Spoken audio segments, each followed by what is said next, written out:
અબડાસા તાલુકાના વિવિધ ગામોની કલેક્ટર અને નવા ડીડીઓએ આકસ્મિક મુલાકાત લીધી. અધિકારીઓ સાથે કામગીરીની સમીક્ષા કરી, વ્યાપક પરામર્શ કરી જરૂરી સૂચનાઓ પણ કલેક્ટર અને નવા ડીડીઓ દ્વારા જારી કરવામાં આવી.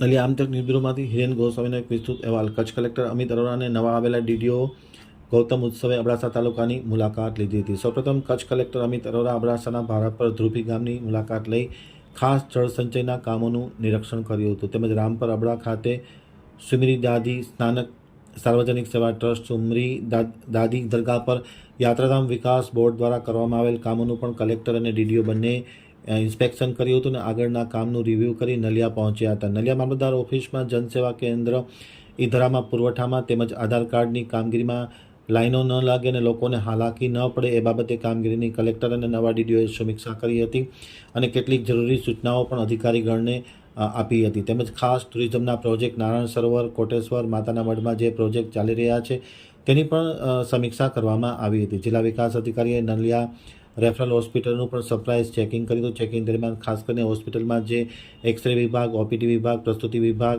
તથા અન્ય વિભાગની ઝીણવટભરી નિરીક્ષણ કરી જરૂરી સૂચનાઓ જારી કરી હતી. દવાના જથ્થા અંગે પણ ડૉક્ટરો અને જવાબદારોને સૂચન કર્યા હતા. સ્ટાફ સાથે મિટિંગ યોજી અને હોસ્પિટલમાં દર્દીઓને કોઈપણ પ્રકારની તકલીફ ન પડે તે જોવા તાકીદ કરી હતી. આ સાથે ICDS ઓફિસમાં અને BRC ભવન અને તાલુકા પંચાયતની પણ કલેક્ટર ડીડીઓએ મુલાકાત લઈ અને ખાસ કરીને અલગ અલગ સૂચનો કર્યા હતા. Naliya block health officer doctor MK Sinha સાથે રહ્યા હતા અને અલગ અલગ ચર્ચાઓ કરી માર્ગદર્શન આપવામાં આવ્યું હતું.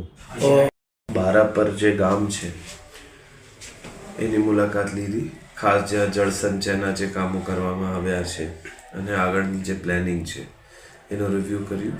પછી મામલતદાર ઓફિસમાં જનસેવા કેન્દ્ર ઈધરા અને પુરવઠા એમાં લોકોને ઓછી હાલાકી પડે, આધારમાં લાઈનો ના લાગે એ બાબતે જે આયોજન કરવામાં આવ્યા છે એની સમીક્ષા કરવામાં આવી.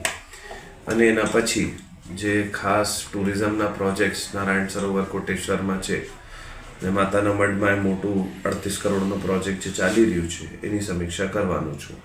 સાથે સાથે જે વિભિન્ન કચેરીઓનું બાંધકામનું નલિયામાં સ્ટેટસ છે, પ્રાંત ક્વાર્ટર હોય કે કોમન પૂલ ક્વાર્ટર હોય કે રેસ્ટ હાઉસ હોય, સર્કિટ હાઉસ જે નવું બન્યા છે એનું પણ રિવ્યૂ કરવામાં આવ્યું. ક્વોલિટીપૂર્વક કામ ઝડપથી કરવામાં આવે એવી સૂચના બધાને આપવામાં આવી.